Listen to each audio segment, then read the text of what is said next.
What's up, guys? Welcome back to GoldClassGaming, and today I'm back with another video. Today I'm going to be going over the 5 best hand traps for this current, June 2019 format with national season coming up. Actually in the middle of national season. They're starting, like this weekend, I think. But it's been a while since I talked about what I thought were good hand traps. Especially we've seen a pretty big shift in what decks control the meta now. I think it's about time I kind of go over what I think are the best hand traps in this format. So I'm going to start off at number 5 and go up to 1. So at number 5, I have Ghost Reaper and Winter Cherries. This is kind of a weird one, but I think it has a lot of potential. I mean, most of the meta decks now rely on one specific card, or rely on one or two cards in their extra deck that really get their plays going. And if you stop that, you can end almost their entire combo. With only one Kagari, you wouldn't cherries that against Striker. We could use Shizuku, and that's a lot of their search power. Thunder Dragon decks really aren't playing the fusion spell anymore, so it's actually kind of viable to hit Colossus.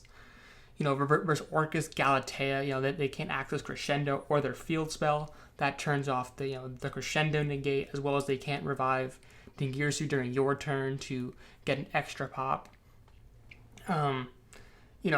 Versus Salamangreat, if you hit Sunlight Wolf, that stops them from being able to recycle, their spell cards, their monsters. It really slows down how much they can recycle their stuff, as well as it stops them from reincarnating, since you're taking out all three.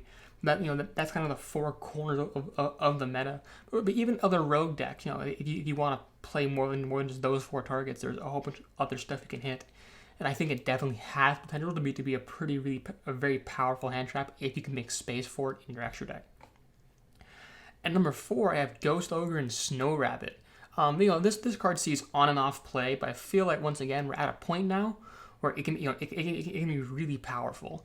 Before we saw people using it to take out Summon Sorceress when you use her effect, because since her effect summons the monster to one of her zones, if you Ogre Summon Sorceress, when her effect tries to resolve, there will be no zones to summon it to, and the monster will not be summoned.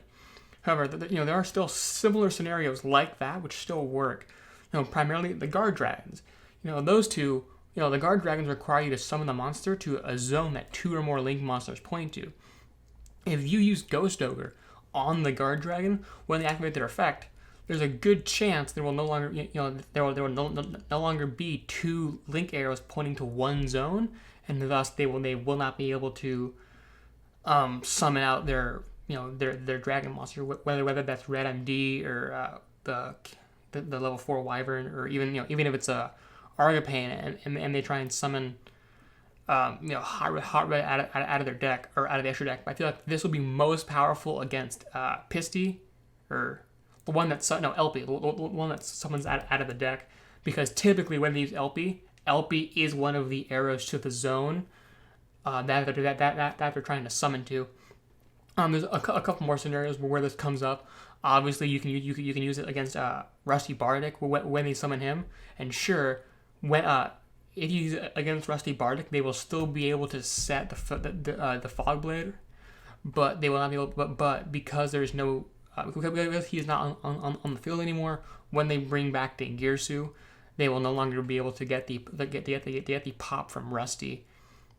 It's all like just you can slowly use it to just take big cards off the field, or even if they try to use Dingirsu.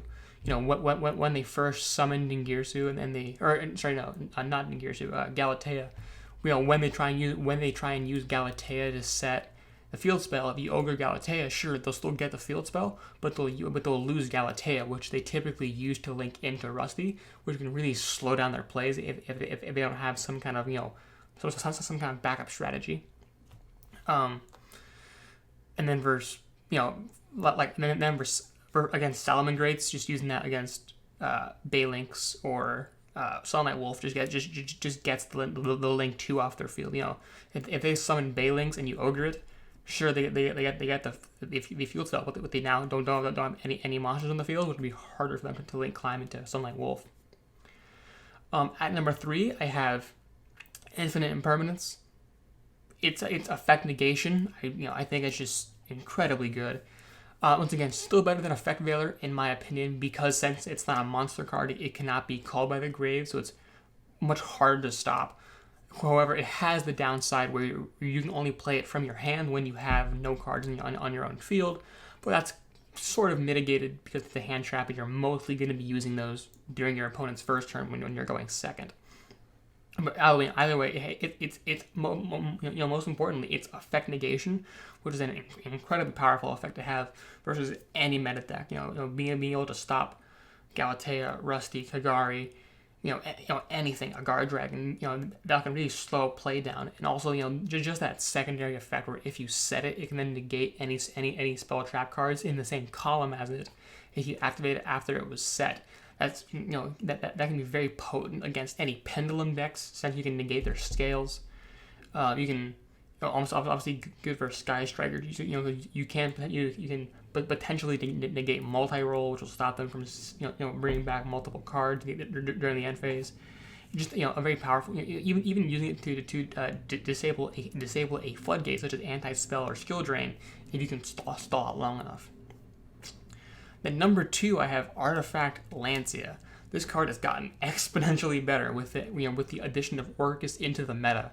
Obviously, Orcus are all about banishing, so that's something that Lancia is just going to shut down. But on top of that, you can also use it against Thunder because obviously the Thunders have effects when they're all banished, and as well as they use several Chaos monsters such as the 2 baby Chaos Dragons and Wyver Burster and Collapse Serpent, as well as occasionally Levianeer. And I think some really high level players are even playing the prize card, the Chaos Emperor Armageddon something. I don't know, but he's also a Chaos monster. Stopping them from banishing stops them from getting monsters on the field in the form of the Chaos Dragons. Stops them from plussing off the effects of the Thunder Dragons. It really will slow down their plays, and in some cases, just stop their plays entirely. Versus Orcus, if they can't banish anything, they lose. If you see your opponent summon Orcus Nightmare off of Nightmare Mermaid, and you just on resolution Artifact Lancia, their turn ends because they can't do anything without banishing cards. So that's one card that just shuts down 2 of the decks in the meta. Also, Artifact Lancia can stop evenly matched. If your opponent activates evenly matched and you're holding Lancia, just chain Lancia, and now neither player can banish cards, and your opponent's evenly matched will do nothing. So it's one of those ways that you can just quite easily dodge evenly matched, even if you don't have some way to negate a spell and trap card. Lancia can save your ass when that's happening. And then at number 1, I have Ash Blossom and Joyous Spring. This is kind of a cop-out, but I think Ash is just incredibly good. Ash will forever be good. Its effect to stop your opponent from adding a card from their taking a card from their deck and either adding it to their hand, summoning it to the field, or sending it to the graveyard is absolutely incredible. Stopping Nightmare Mermaid from summoning the Orcus card out of their deck, stopping Orcus Nightmare from sending Orcus card from deck to graveyard. Rusty Bardic sends from deck to graveyard. The Guard Dragon summon from deck to field, and basically every deck in existence will add from their deck to their hand. That's just how YuGiOh works now. Ash will forever be good because of the way YuGiOh is played now. It's an incredibly powerful effect to not have. Just stopping, one Crucial Search, stopping an engage, stopping, Area 0, stopping, Neospace Connector can absolutely just shut down an entire turn. And you can stop your opponent's key search or your that key effect to get their combo started. You can just absolutely cripple your opponent and stop them. But yeah, that's in my opinion the 5 best hand traps this format. I think there are some hand traps that are absolutely useless this format, but the rest are kind of up in the air. Stuff like Effect Veiler is it's useful. I'm gonna try to put it in my top 5. As always, take everything I say with a grain of salt. I'm not the creator of YuGiOh. If you guys like this video, please drop a like. It really helps me out. If you guys want to see more of my content, please subscribe. And as always, I'll thank you for watching. I'll see you all next time.